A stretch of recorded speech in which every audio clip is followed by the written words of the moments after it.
So, just 3 days after Trump was elected in the transition period, Dr. Fauci gave a speech to a college of the deep state in Washington, D.C., and this is what he didn't predict possibly Trump would face a surprise outbreak pandemic.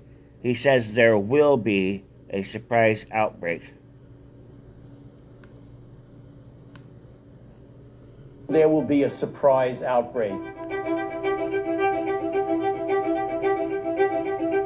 Given, as you heard from the introduction, that I have been around for a while and have had the opportunity and the privilege and the pleasure of serving in 5 administrations, I thought I would bring that perspective to the topic today, is the issue of pandemic preparedness. And if there's one message that I want to leave with you today, based on my experience, and you'll see that in a moment, is that there is no question that there will be a challenge to the coming administration in the arena of infectious diseases, both chronic infectious diseases in the sense of already ongoing disease, and we have certainly a large burden of that, but also there will be a surprise outbreak. And I hope by the end of my relatively short presentation, you'll understand why the history of the last 32 years that I've been the director of NIAID will tell the next administration that there's no doubt in anyone's mind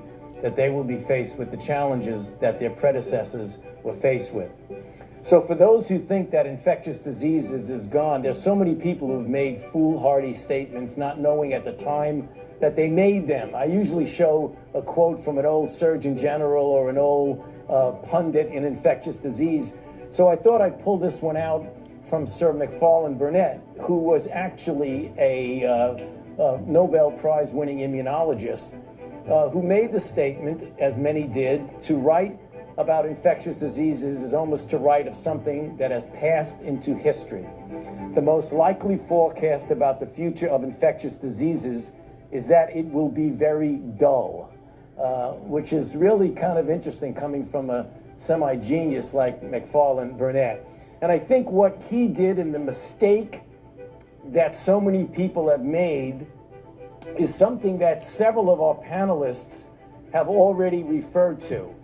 And that is a failure to look beyond our own borders in the issue of the globality of health issues. Not only things that are there that will come here, but surprises that we have. What are the lessons that we learned from HIV?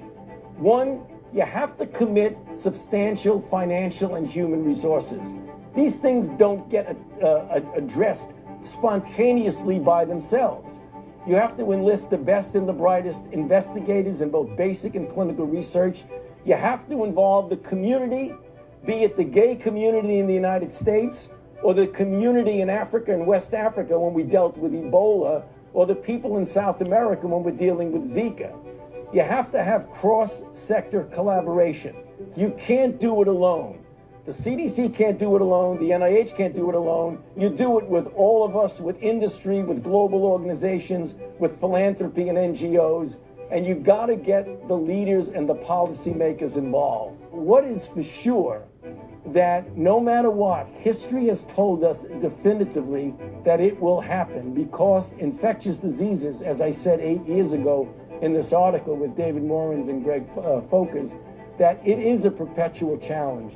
It is not going to go away. So the thing we're extraordinarily confident about is that we are going to see this in the next few years. Thank you.